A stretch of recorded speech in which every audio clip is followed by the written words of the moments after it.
All right. This is how the brush housings come from factory. The brush board, and it comes, as you can see, it's got two wires, normally on the symmetric system, and one fits negative and the other one fits positive. So they are in parallel. I mean, every 180 degrees. So we have to remove this, and the best way to do it, you can even get some needle nose pliers or this, and you just roll it. It's the easier way. They are welded by contact, but this is the best way of doing it, and it just comes off real easy.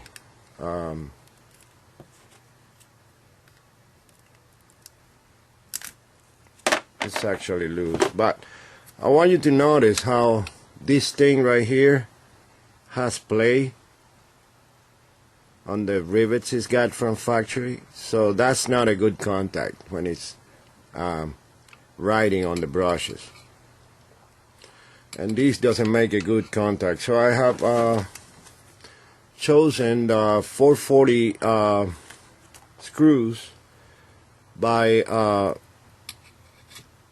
3/8 length, 3/8 of an inch. And what I do is I squeeze them here. They fit perfect. I put a lock washer, and I get a knot in it, and I tighten them real good. Now in some cases they will not tighten because the rivet needs to be pressed a little bit further. But this is how, more or less, so you guys have an idea. Sometimes you have to tap the rivet with two chisels, and this we get a small screwdriver on the other side, hold it, and we can tighten it.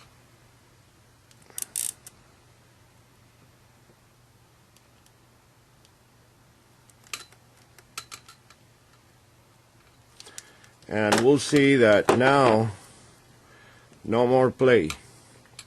So I do it in all four.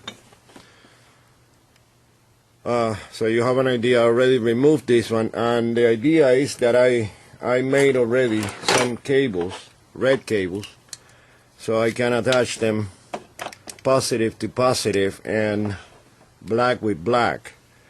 So take them out of the motor, and then I can outside externally I can do these connections, and I have chosen these band connectors, which has to be steadily bolted on, but that way we can see on video how to join the connections there.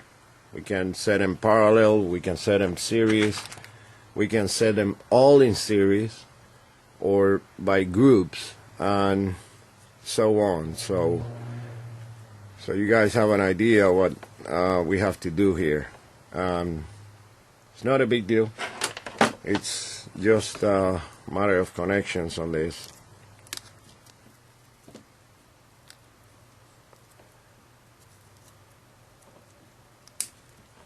It comes real easy. It's just a factory weld. The idea of rolling it is that you don't have to cut the cable, and it comes out real clean. So you see how separates real easy, and we don't even have to worry about any leftover. Maybe grind it a little bit so we don't have residues there. But this is the idea. So this is it. We're gonna mount it and take it for a spin. Now the other thing I wanted to point out in order to further checking is that where I had the mark on number 1, P1, I took it all the way to the shaft. I don't know if we can see it here. Let me zoom. I scraped the shaft. Then I put some red paint there so we can see it outside once the motor is on. The idea here is that we have a guiding mark as we rotate the shaft, put our meter to continuity, and we go one by one checking if they are doing contact and we don't have any open coils.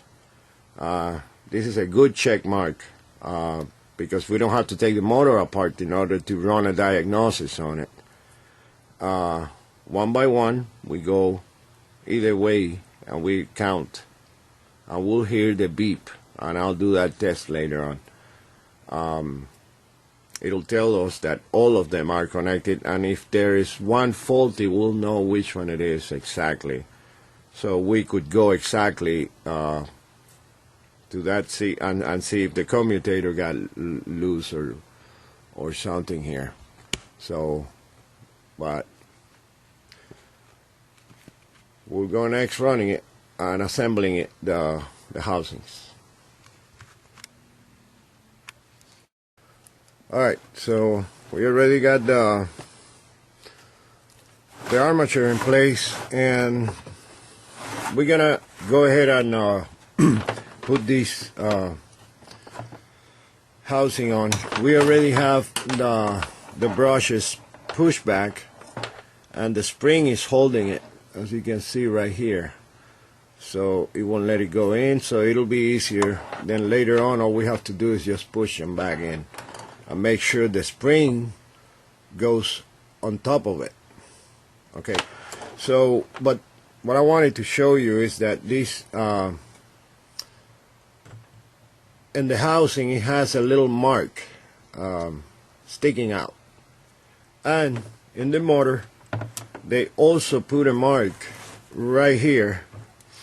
See, the base is right here, so they put that mark right there. As also it has another one there that will match with the front cap. So, and I didn't do this, they come from factory like that. So maybe yours, the guys that are ordering the kit, don't have it because they might, but this one for sure it should have it. So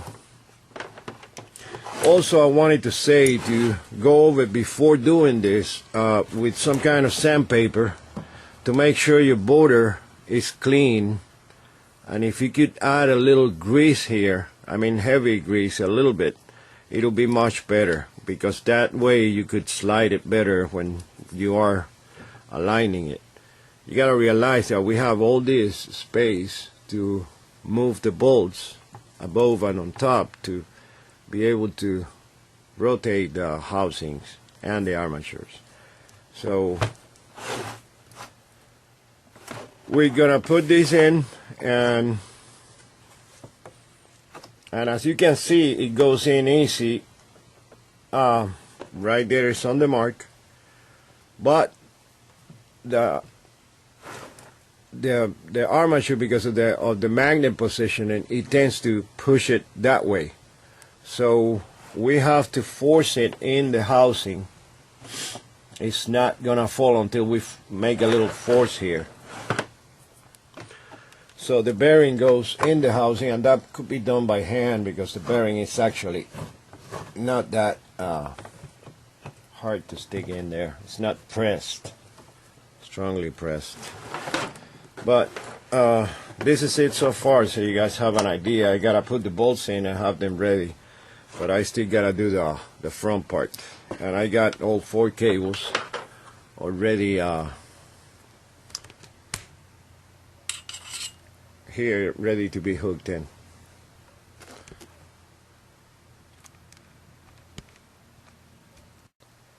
Alright, second thing that when mounting it that I would like you to consider is I already have this plate mounted. I secure it with lower washers, upper and locking washers on each, and I already got all the little bolts on. I don't have the cables on, they're loose. But I have secure the back with tape, so it doesn't move out of the housing. And the first thing, in order to adjust this properly, and this requires a lot of adjustment, you only have 3 knots to go down, up, and you can regulate it by going up here. But you got to make sure before you put it finally on that you look closely inside that housing there where it, let me zoom here, and you have to make sure that the, let me get,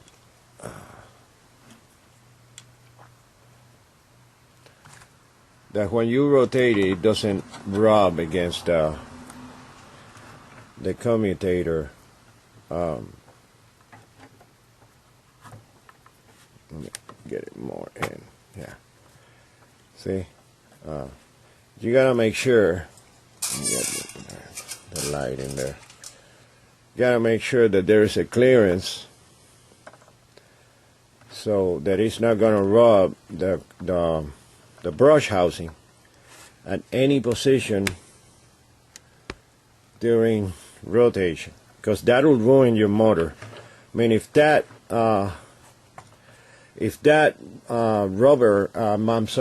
brass housing for the brush, somehow it gets to hit all your wires, it'll ruin the commutator. It could ruin the commutator, so you gotta check that it's free, that it's freely rotating, smooth. It doesn't have the brushes on, that's why it rotates so easy. So, but you gotta make sure there's no noise there and it's free. And if you want to make sure, just bolt the nuts on, the bolts, get the bolts in, give it a little tight, and spin it and inspect it. And this is the position it's supposed to go in. Let me zoom back. So I have it. This is the way the cables are supposed to come from here and from the back, because see right there, that's my back alignment mark right here, and I got it right here. So this is where I'm coming out with the cables on this end and on the back. So just want to make sure we got this clear before we hook the cables and I take it for a spin. Okay, I already got the cables in, and I run them. I first attached them here, but however, if you notice, they're set up in a way that they would not be, could not be obstructing the traveling of the brush.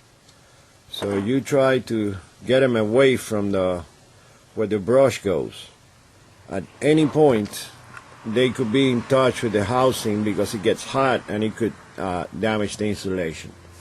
So make sure, you know, the cables run behind the brush area. So when you push it, and keeping the same configuration so you don't get misled here. Okay, bottoms are one input, top is another input, and so on the other side. So keep your wires in.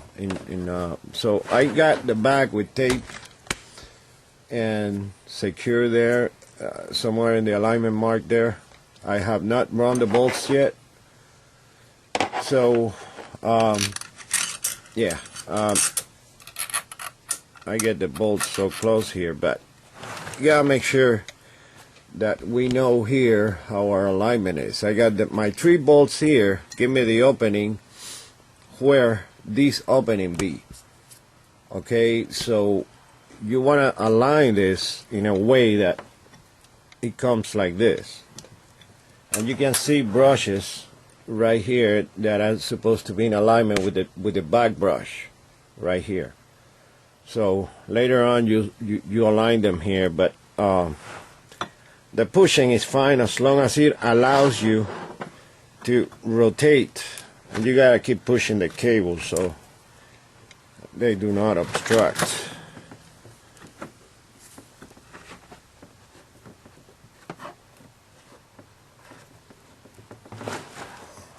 And the cables are number 6.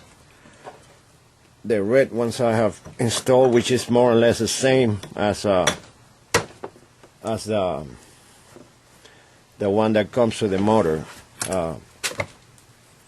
Okay, so you can also have some vice grips here handy, which I don't. So you get it hooked up right on the, and the hole is somewhere in here. So we gotta turn it, and we gotta move cables are so it allows us to turn. I know I'm doing it this hard because of the camera. I don't want to hit the camera on my elbow, and I don't have a way of turning it. Once that you get one bolt in, it's all locked.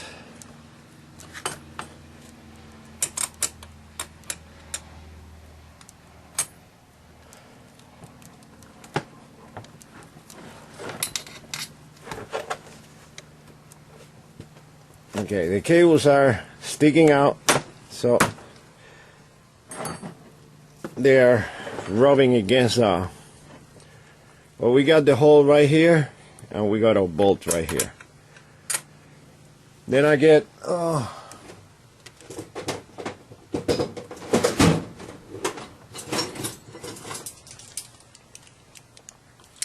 some vice grip here.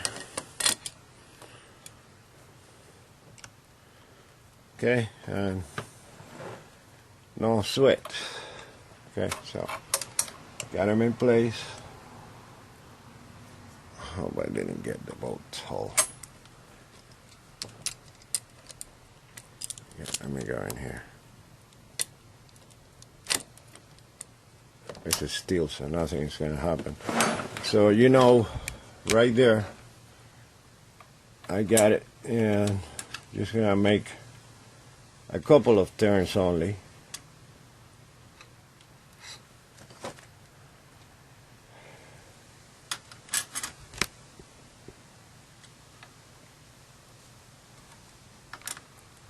So it doesn't, we don't lose it off position. Okay, and it's there. Then we get the other bolt in.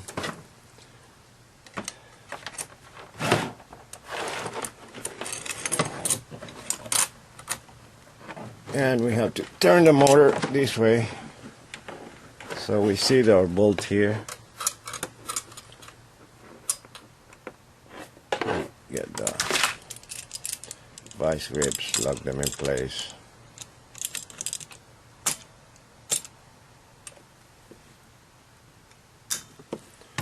And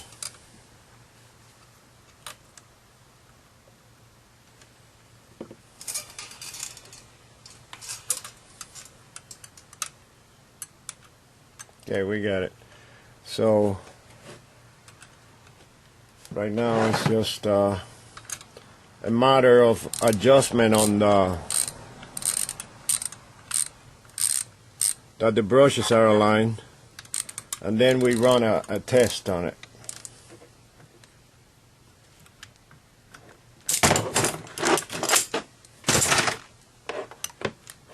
So, and these bolts go tight, I mean real tight, and we got it now. We gotta check that the cables are not rubbing here, and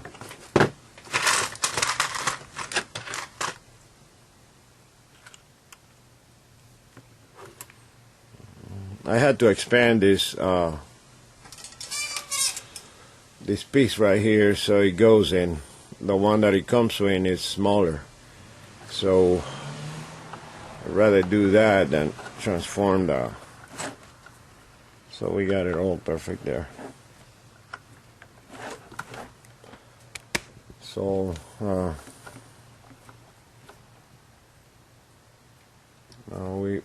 what we could do is check for alignment, and then once we do check that, we have to come here and make sure that we got a perfect alignment when we go square with this side of the. So an angle ruler will be perfect here, just to measure and at least a couple of points that we are in alignment. Still is not, but that was the front end mounting. It's not a piece of cake. As you can see, cables are, you gotta find the best way of doing it so that your cables come out, in a way that, and then we have to put these little grommets that I mentioned before, that they go in, and then you're gonna have to use some strap or something like that to get them in here, like this. So, and they will go in there high pressure, and then we just get some wire straps and hook them together so they won't be moving the brushes. That's what we don't want. So, but we gotta keep them in pairs, and this is our pair right here, and the second one is our other pair. Okay, here I got a 36 volt LiPo. They're pretty sharp, and the way I have hooked it up is the input I have hooked it the same way they come from factory, meaning the two black together and the two red together, and I'm gonna be injecting power here. However, the output I have installed it in series by joining a black, the red with the black, positive with negative. From here, this is the positive, and it goes to the negative at the bottom, and then I'm reading from here, which is the bottom, and I'll make a diagram on this, and I'm reading the outer two terminals, positive right here and negative right there. So I got 2 meters connected, and the one on the left is reading batteries, and the other one is reading straight positive. I mean a straight output. No, just the two brushes on the output side. None, it's not adding the battery power though. It's not jump. So you understand. So I'm just gonna be hooking it, and you guys see the instant reading on the battery meter, as of also on the output meter, and check the performance on this.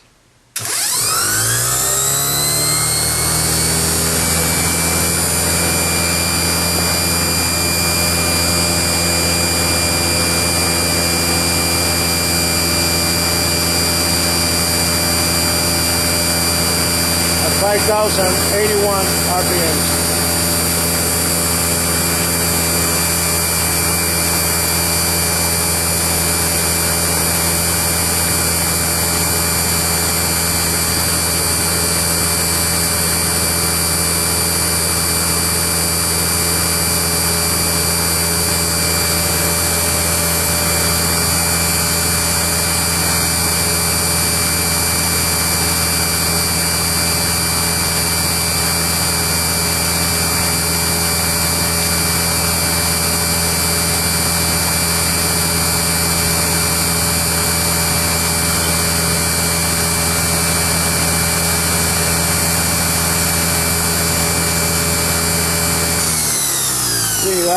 That is the outer coming out.